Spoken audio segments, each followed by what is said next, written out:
کچکول ګرځي او خلکو ته چې ورنږدې شي یو کس ته ورنږدې شو هغه ورته خدای دې تباه او برباد کړي شکل ته دې وګوره او ظالمه خیر غواړي هټا کټای ته ځان ته گورنر وې ته خو گورنر یې انا په لعنت شو خدای وشرمولې او سوالونه کوي ظالمه چې چاله به ته جي رټبې مسلسل یو کال چا ونه ډوډۍ هم نه ورکوله نو په ډیران چې به کومه مرداره پرته وه هغه به یې خوړه زما محترم خدای سره رابطه ډېر ګران کار دی موږ ته خو ډېره ارزانه کې میلاویږي پاکې کپړې هم اچولي دي په دا جومات کې فقیر راځي او تاسو ته د حدیثو درس کوي او الله تاسو باندې خصوصي رحم کړی دی ماشاءالله ټول ننني حدیث کې انشاءالله یو وړه غوندې واقعه ذکر کوو باچا اعلان وکړ ګورنران راجمع شو داسې مجمع ولګېده او په خوشحالۍ او په انعام کې هر ګورنر ته شاهي لباس میلو شو او شاهي لباس به داسې و چې د سرو کار به پې شوی و زما محترم داسې لباس هر ګورنر ته میلو شو بیا د روټۍ وقت راغی ټول کېناسته وایي چې څنګه د روټۍ وقت راغی یو ګورنر له اپرنجې راغی چې اپرنجې وله راغی هغه ټول ورته متوجه شو اوس مجلس کې ټوله خوشحالي ده یو انسان له اپرنجې ورشي هر ټول بادشاہ متوجه شو بل اپرنجې ورغی بادشاہ بیا دغه شو چې دریم اپرنجې وله ورغی نو د هغه ګورنر د پوزې نه څه مواد راوبهده انسان دی کمزوری دی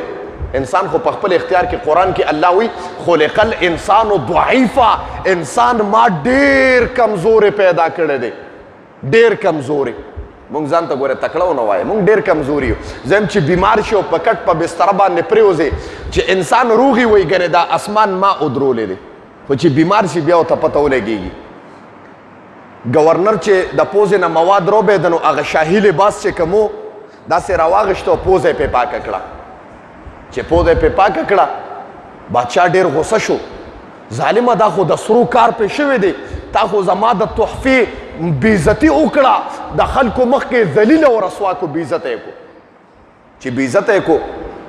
مجلس برخاست شو په سبا له دغه ګورنر راغی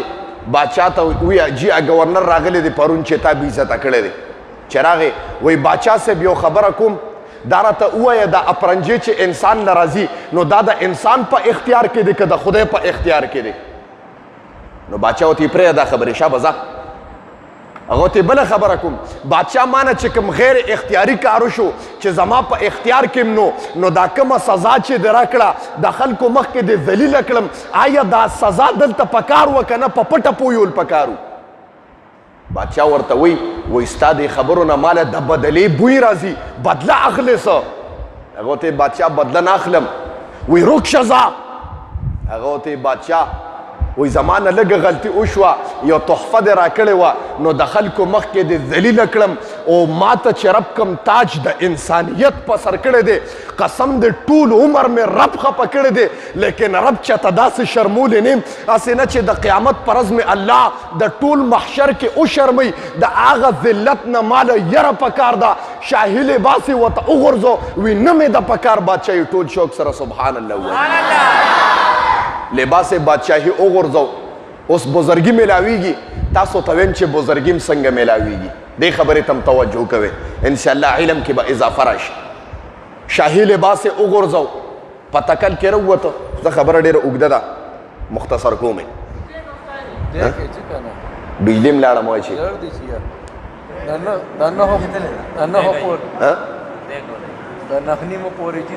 بیا پکې مسایل نه زده کېږي اخره کې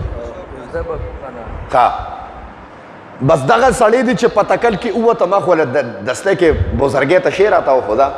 زه لږې سخت یم درته یم چې سخت بیا برداشت کړي و دغه بنده دې راووته زما محترمو په تکل کې راووته چې د الله والو سره اوس لاس میلاوم لاس زما ستا د مالدارو سره ډېر میلاویږي د الله والو سره میلو که چې به درته برکات و نورانیت ښکاره کېږي که نه وی د الله والا جنید بغدادي رحمت الله علیه مجلس ته راغی وی حضرت ما خو ظاهري بادشاهي پرېښوده تا سره باطني بادشاهي ده ماله پکار ده اوس که په پیسو یې راکې او که داسې راکې هغه ورته که په پیسو یې درکم دا پیسو والا بادشاهي ده نه نو او که هسې درکم تا سره بې قدر نی نو لږه زمانه تېره که په دا مجلس کې خانقات کې به زمانه تېرې زما محترمو وی ښه چې خانقاه کې زمانه تیره کړه اوس ورته حضرت صاحب وی لړ شه د ګندکو دوکان وکړه ګندک پنساریان یې پېژنې ډېر څښا بوی کوي څوک وله خواله نه راځي هغه ورته حضرت زه په دا کلي کې ګورنر پیدا پاتې شوی ما خلک به راپسې خنداګانې کوي وی که دا کار کولی شه صحیح ده کنی زه بادشاهي نه میلاویږي وی حضرت دا به مو کمنو لاړه د کندکو دوکان یې وکړ یو کال مسلسل برابر شراغې وی حضرت کال میں برابر دکانوں کو او خلکو را پس خنداگانے اکڑے چه دا سا بدبوئے والا دکان دکڑے ظالمہ وی خواه وی تا تا خما ٹیم نو خولے زا نور کال کارو کا وی حضرت دیر گران کار دے بیارا غی دکانے واچو دا یو زمانے وزیرالا او علکا گورنر خطر زان لے دا گندکو دکان کڑے دے دا پنساری او خلکو بسی پوزا پٹائی او پا دا غلار زی وی دا غی گورنرو نفس ولا مړکو د ما محترم نفس باندې خپکې دی وی کال برابر شه بیا راغی حضرت کار مې وکړ وی ښه وی زه داسې کار وکړه جامې شلېدلې واچوه شلېدلې جامې ورته واچولې او کچکولې وله ورکړه وی زه په بازارونو کې اوس خیر غواړم هغه ته حضرت دا کار چېرته کولی شم خیر چېرته غوښتې شمه ما خو خلافت او ګورنري کړې ده زه به اوس کچکولونه ګرځوم چې خیر راکې حضرت مزدوری وخواه مزدوری کوم خو خیر نه غواړم وی که خیر غوښتې شي صحیح ده کنې بادشاهي نه میلاویږي ځه خیر غوښتل ډېر ګران کار دی حاجي صاحب صحیح وایم که نه چې یو سړی خلکو ته وایي چې ماله خیر راکړه ډېر ګران دی وی کچکول ګرځوي او خلکو ته چې ورنږدې شي یو کس ته ورنږدې شو هغه ورته خدای دې تباه و برباد کړي شکل ته دې وګوره او ظالمه خیر غواړي هټا کټای ته ځان ته ګورنر وې ته خو ګورنر یې مانه په لعنت شو خدای وشرمولې او سوالونه کوي ظالمه چې چاله به ته جي راټبې مسلسل یو کال چا وله ډوډۍ هم نه ورکوله نو په ډیران چې به کومه مرداره پرته وه هغه به یې خوړه زما محترم خدای سره رابطه ډېر ګران کار دی موږ ته خو ډېره ارزانه کې میلاویږي پاکې کپړې هم اچولي دي په دا جومات کې فقیر را دي او تاسو ته د حدیثو درس کوي او الله تاسو باندې خصوصي رحم کړی دی ماشاءالله ټول سبحان الله ووایي وی بس خیر یې وغوښته واپس راغی کال برابر شه حضرت په دا کال کې ما ډېرې لوږې تندې برداشت کړې په ډیرانونو باندې مې شپې سبا کړې و د ډیرانونو نه مې حضرت مردارې وخوړې چاره له خیر داسې ډوډۍ هم نه راکوله جي ډېر مانده شو ګورنر صاحب کمزوری شو حضرت وله بادشاهي ورکړه وایي ځه خلافت میلو شو په تندي وله لاس کېښوده اوس چې خلافت میلو شو زما محترمو څنګه خلافت میلو شو هسې بزرګانو ته پته لګي و چې خلافت میلو شو داسې خلافت میلو شو چې یو پیرا په جومات کې امام دی الله ته علامه شبلی رحمت الله علیه جوړ کړ ټول سبحان الله وایي او یو ناشنا خبرم کومه خلافت او بادشاهي څنګه میلو شوه وایي داسې بادشاهي میلو شوه چې الله به ورته آواز کو خبرې به ورسره کولې زما محترمو یو پیرا امامت لره روانو نو الله ورته آواز وکړو او شبلی